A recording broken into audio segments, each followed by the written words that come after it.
You've been taught to feed every hunger, satisfy every urge, and if you don't, you're denying yourself. But what if I told you the parts of you you're trying to escape are the very gates to your awakening? Because when the body goes silent, the soul doesn't whisper, it roars.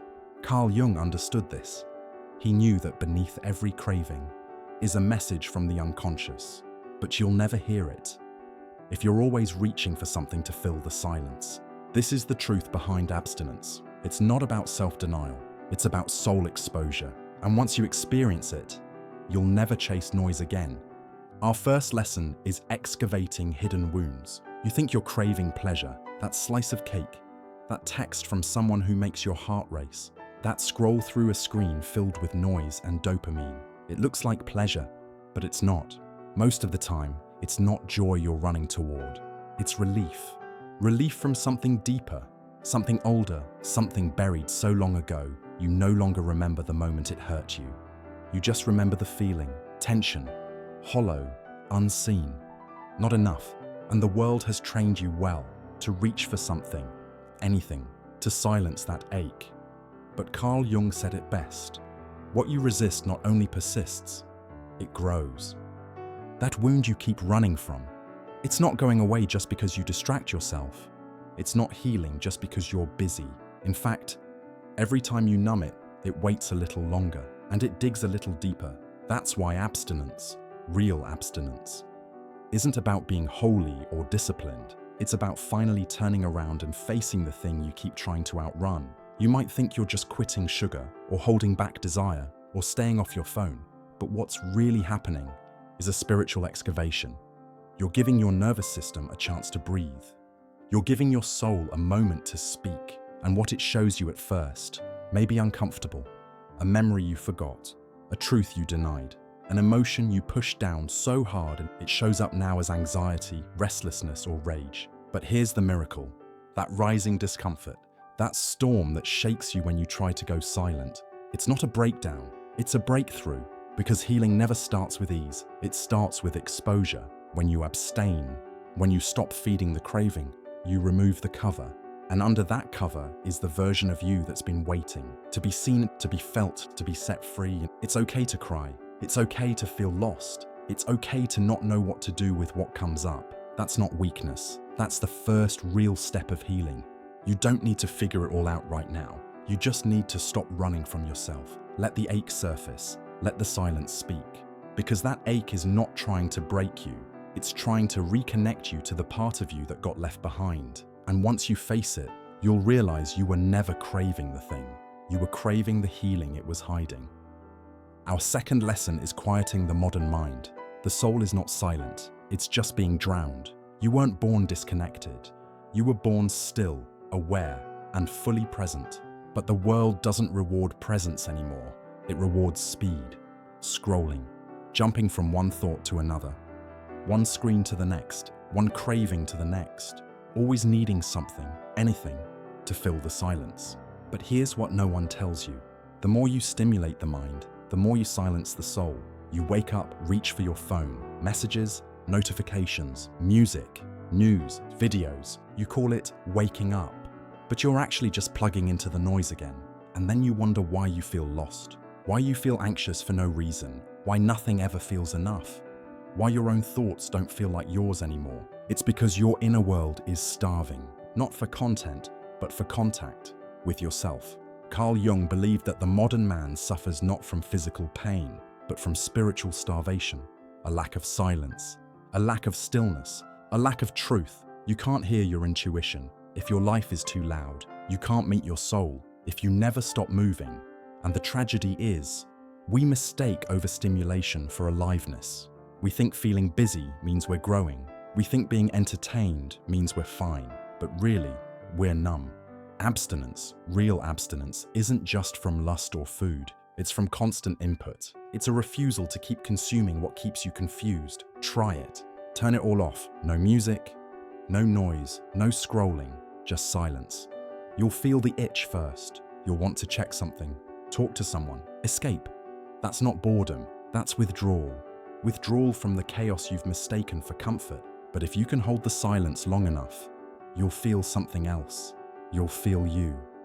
You'll hear the quiet voice behind the noise, the one that doesn't scream, the one that doesn't beg, the one that waits. That's your soul, and it has been trying to reach you for years. Every time you quiet the modern mind, you're not disconnecting, you're reconnecting to the most ancient part of you, the part that never needed a screen to know what's true. This is what real power feels like, being still, being present, and not needing anything, to feel complete. Because in a world addicted to noise, your silence becomes sacred. Our third lesson is crossing the impulse awareness threshold. There's a moment so small, so quick, most people never even notice it. It happens right between the impulse and the action, right after your body says, do it, and right before your hand moves, right before your mouth speaks, right before you click, scroll, eat, touch, text, explode. That moment is where your power lives. But in today's world, we move so fast.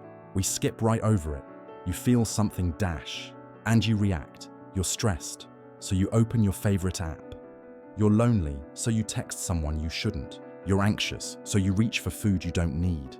You're angry, so you say something you'll regret. It feels automatic, like you had no choice, but that's the illusion. Because the truth is, there's always a gap, and if you can learn to live inside that gap, you can change everything. Carl Jung believed that what makes us truly human is not our emotions, but our awareness of them, not our instincts, but our ability to witness them without becoming them. That's what abstinence really trains, not just your willpower, but your ability to notice the urge rising without letting it become a command. You feel the tension, you feel the heat, the craving, the voice in your head saying, just do it once, just this time. No one will know, it's not a big deal. But instead of obeying, you pause, you take a breath, and in that pause, you start to see. You see how the craving isn't you, it's just a pattern. You see how the voice in your head doesn't speak truth, it speaks habit. You see how you've been trained to react so quickly. You never realized you had the option to respond instead. This is the impulse awareness threshold. It's where the old self ends and the true self begins. The old self reacts, the true self waits. The old self obeys emotion. The true self listens and chooses. And every time you cross that threshold, every time you pause instead of react, you take back control. You reclaim your power. You strengthen a part of you that most people never even meet. The part that is fully alive, fully conscious, fully responsible. So next time the urge rises, don't panic, don't shame yourself, just breathe. That moment between feeling and following, it's your battlefield, and if you can learn to stand still in it, you won't just resist the craving, you'll rise above it. Because power isn't just about discipline, it's about knowing who's in charge, your impulse or your soul. Our fourth lesson is emotional abstinence, purging inner attachments. You can quit food, you can stay away from lust, you can fast from distractions, and still be completely addicted on the inside. Because abstinence isn't just physical. The deepest cravings aren't in the body. They're in the heart, in the soul, in the spaces where you cling to feelings that no longer serve you. You might not be seeking touch, but you're still addicted to attention. You might not talk to them anymore, but you're still waiting for their validation. You might look like you've moved on, but you're still holding on to old pain like it's a part of you. You don't just need to release what you consume. You need to release what you cling to emotionally. Carl Jung once said, people will do anything, no matter how absurd, to avoid facing their own soul. And that's what emotional addiction does. It hides behind stories, behind old wounds that you've made part of your identity. I'm always the one left behind. No one ever chooses me. I have to prove I'm worthy. If they don't see me, I don't exist. These aren't just passing thoughts, they're emotional attachments. And the most dangerous part? You don't even realize they're running your life. So even when you abstain from the surface temptations, you're still feeding on an invisible diet of fear, approval, comparison, and control. True abstinence means walking away from what you emotionally depend on. The need to be liked, the fear of being alone, the chase for being seen, the silent expectation that someone else will fix what's broken inside. And this is where it gets real, because emotional cravings are harder to detect. They don't come with a loud signal, they come as patterns, as habits, as choices that keep repeating. Even when you swear you're done, you keep texting them. Not because you love them, but because you don't know who you are without their attention. You keep posting online. Not because you enjoy it, but because every like feels like proof that you exist. You keep going back to the same people because your wounds are still trying to finish a story that was never yours to carry. This is the truth. You can't heal while holding hands with what's hurting you. You can't become your highest self while still emotionally feeding your lowest one. Letting go of emotional attachment feels like death at first, because part of you is dying, the part that needed external permission to feel valuable, the part that needed applause to feel alive, the part that confused validation with love. But on the other side of that death is something unshakable. You start waking up without needing to be chosen. You stop chasing people who ghosted your soul. You stop begging life to give you what you now realize was always supposed to come from within. This is emotional abstinence. Choosing to starve the patterns that used to feed your pain. Choosing to sit in silence instead of begging for noise. Choosing to face your reflection without asking someone else to hold the mirror. It's not easy, but it's sacred, because every time you emotionally let go of what's not meant for you, you make room for what is, and you don't just feel lighter, you feel real.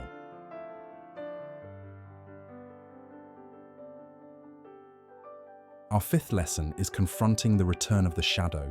There's something no one tells you about healing, something most people aren't ready to face. When you stop feeding your distractions, when you abstain from what numbs you, when you finally sit in silence instead of noise, the shadows come back, and they don't knock politely.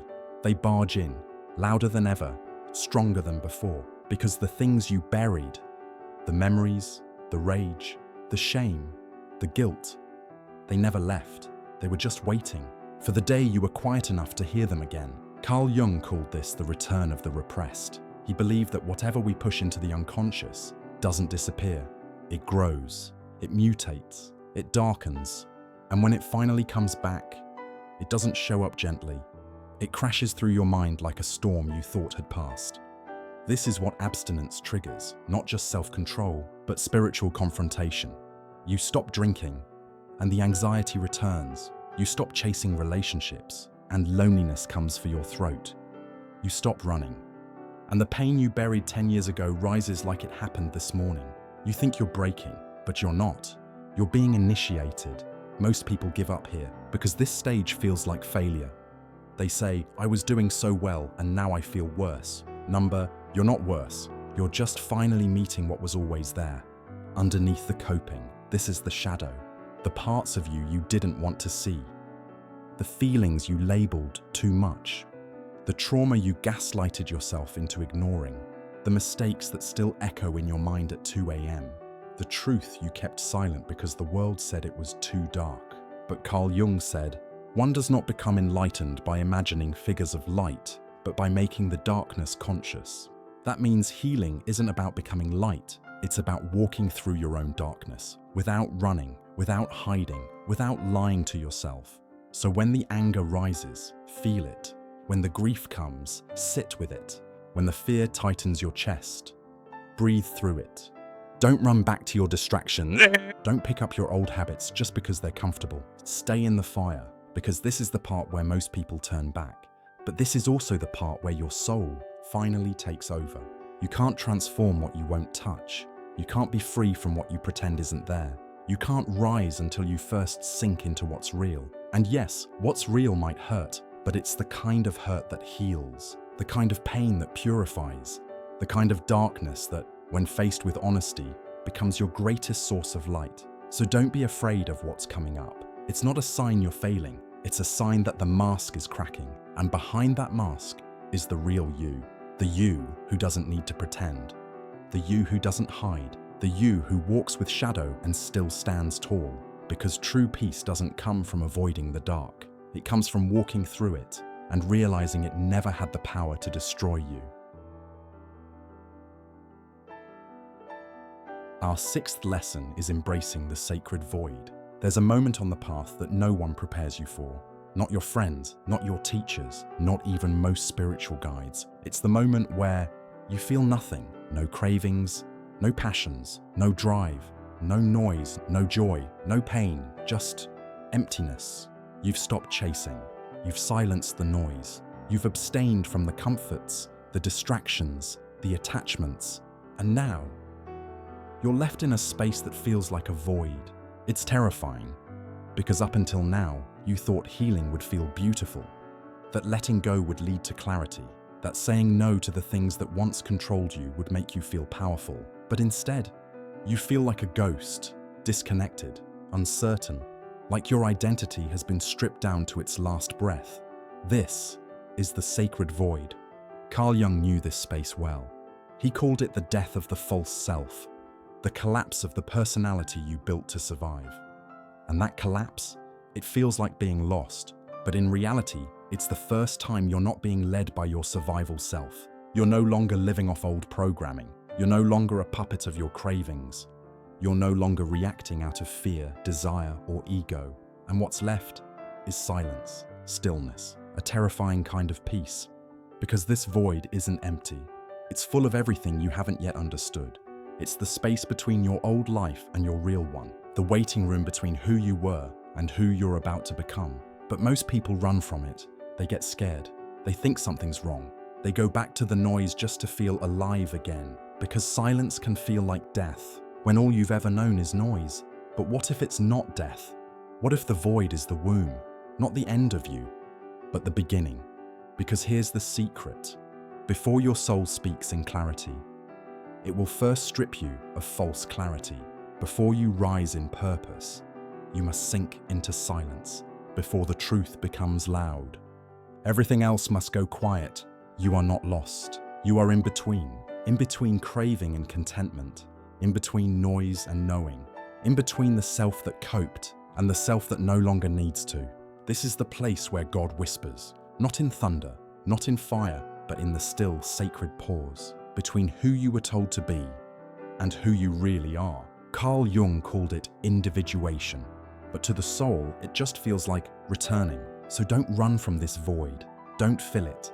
Don't label it as depression or failure. Just sit in it. Let it hollow you out, because only empty hands can hold the truth, and only an emptied heart can be filled with what's real.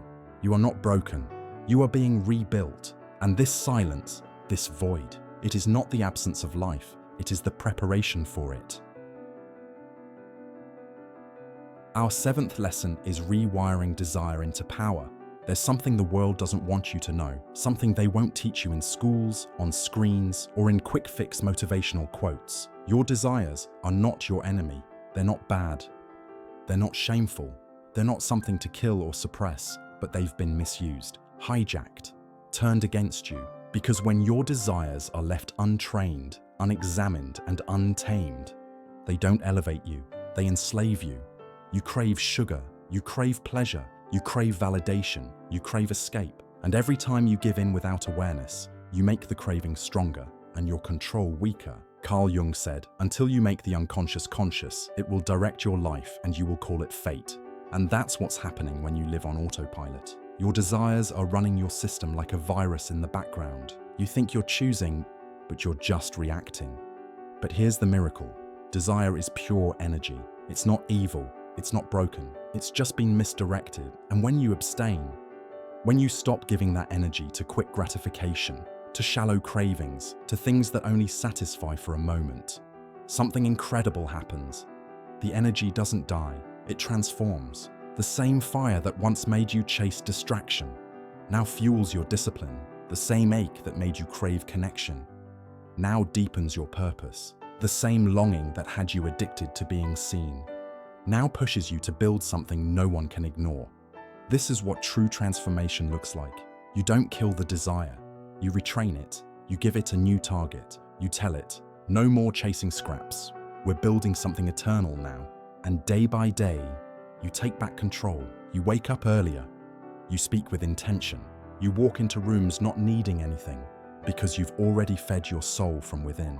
Every time you say no to something beneath you, you say yes to the higher version of you that's trying to emerge. And it's not just about discipline anymore. It's about alignment. You're not resisting temptation just to prove something. You're rewiring your entire system to crave power over pleasure. You start to feel the shift. You no longer want things that break your focus. You no longer desire people who drain your energy. You no longer feel the need to be filled, because now you are the fire, and that's what no one tells you. The most powerful people in the world aren't the ones with the loudest voice. They're the ones who've taken the energy of their desire and turned it into focused, unshakable, unstoppable life force. You're not here to suppress your hunger. You're here to evolve it. So let it burn, not outward in destruction, but inward as fuel. Because once you learn to redirect your cravings into creation, you don't just have discipline, you have dominion. Our eighth and final lesson is reunion with the true self. There comes a moment on the path where all the cravings are quiet. The noise is gone. The distractions no longer pull you. The people who once stirred your insecurities feel distant, and you're left with something unfamiliar, yet somehow deeply familiar. It's you, but not the you the world shaped. Not the you that was built through approval, fear, or survival. Not the identity you wore to fit in, to feel loved, to stay safe. This is the true self. The one you forgot, the one you buried, the one that whispered to you in childhood, before the world got too loud. Carl Jung called this moment individuation. It's when your outer life and your inner truth finally meet. And it doesn't come with fireworks, it comes with quiet certainty. A deep knowing that you are not here to perform, prove, or chase. You're here to become, but the true self doesn't arrive when life is easy. It comes after everything you thought you needed is gone, after you've abstained from the empty pleasures, after you've confronted your shadow, after you've sat in the sacred void and didn't run. That's when the real you emerges, not louder, but clearer, not bigger, but deeper. Not new, just finally unmasked. You don't have to act tough anymore. You don't have to fake happiness. You don't have to wear ambition as armor. You don't need to be anything but whole, because the true self doesn't ask for applause. It doesn't beg to be seen. It doesn't collapse when misunderstood. It moves with grace. It speaks with weight. It stands with sacred stillness. And when you live from that place, your decisions change. Your relationships change. Your goals shift from proving something to expressing something eternal. You no longer build a life to feel worthy. You build from worthiness. You no longer search for your purpose outside of yourself. You realize you are the purpose. You are the vessel. You are the message. And that is the gift of abstinence. Not a life of restriction, but a return to a life of alignment. A life where your mind listens to your soul, where your actions mirror your truth, where your identity is not what you consume, own, or chase, but what you embody when everything else is stripped away. You don't find the true self. You uncover it. You remember it. You come home to it. After a long, exhausting journey through everything you are not. And when that reunion happens, you'll realize it was never about becoming more. It was about becoming you, unfiltered, unshaken, unchained, and finally, undeniably real. This world teaches you to consume, to escape, to run from silence. But Jung knew, the soul is not found in excess. It's found in emptiness that doesn't break you, but births you. So if your cravings are loud right now, be still. Because when the body goes silent, the soul doesn't just speak, it takes over. And that is where your true life begins.